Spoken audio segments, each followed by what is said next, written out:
पिछले 3 दिन से मैं कुल्लू था, जो कि हमारा सबसे अधिक बाढ़ प्रभावित एरिया था। वैसे तो हिमाचल प्रदेश के सभी ज़िले अत्यधिक प्रभावित हुए हैं बारिश से, और संपत्ति और संपदा का बहुत ज़्यादा नुकसान हुआ है। 3 दिन से कुल्लू रहने के बावजूद हमने वहाँ 48 घंटे के भीतर बिजली उपलब्ध करवा दी, पानी उपलब्ध करवा दिया और मनाली तक मोबाइल कनेक्टिविटी उपलब्ध करवा दी।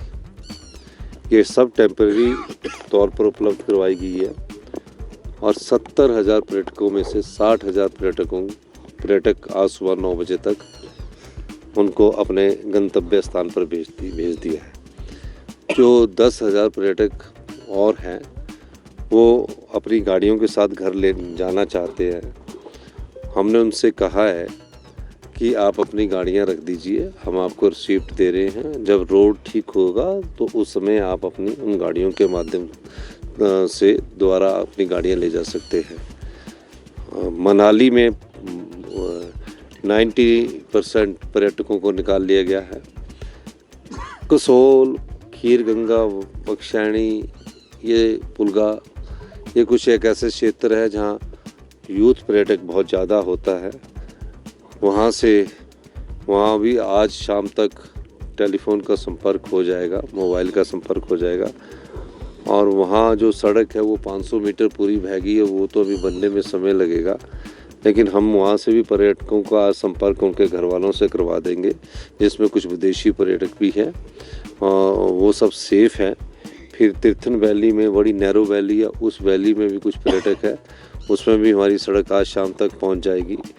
पंडो से हमारा मंडी वाला रोड है, उसमें कल शाम तक मुझे उम्मीद है कि वो खुल जाएगा और तकरीबन 15,000 गाड़ियों को हमने निकाला है कल रात तक।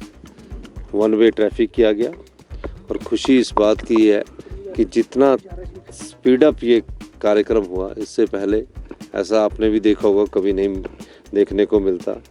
अगर कभी बहुत ज़्यादा बारिश हो होती थी तो 1 हफ्ते तक आपका बिजली नहीं मिलती थी, पानी की भी दिक्कत रहती थी। ये सब चीज़ों को हमने करवाया है। हमारा सबसे पहला कर्तव्य था कि जो बाढ़ में फंसे हुए 150 लोग थे, नगवाई में थे, आलू ग्राउंड में थे, ये थे, सब लोगों को उनको हमने पहले निकाला। फिर दूसरा जो बाहर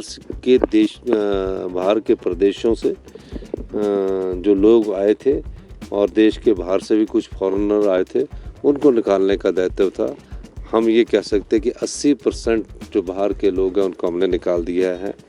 और पानी, बिजली कुल्लू में जो जिस प्रकार का अंधेरा था, उसको अभी सुचारू रूप से चलाने के लिए समय लगेगा, लेकिन मेरा ये मानना है कि हम लोगों ने जितना तेज़ी से काम किया उसका ये फ़ायदा हुआ कि हमारे जो टूरिज़्म स्टेट होने के कारण ये सब लोग बाहर निकल गए। सर, आर्थिक सहायता की हेलीकॉप्टर से भी लाए हैं, कितने लोग लाए हैं?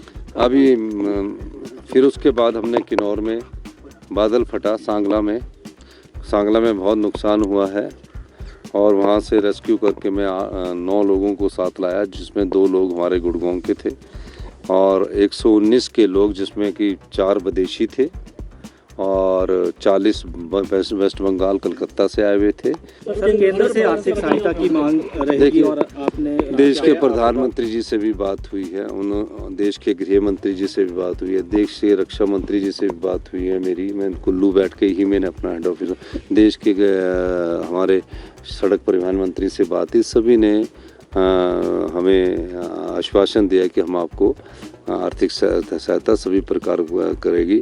इस विपदा की घड़ी में जहां हम आर्थिक बदहाली के दौर से गुजर रहे हैं, हमारे ऊपर 4,000 करोड़ से ज़्यादा का नुकसान, हमारी सड़कें टूट गई है, हमारे पानी की पेयजल योजनाएं, आप सब जानते हैं कि नदी और खड्डों के किनारे हमारी पेयजल योजनाएं हैं।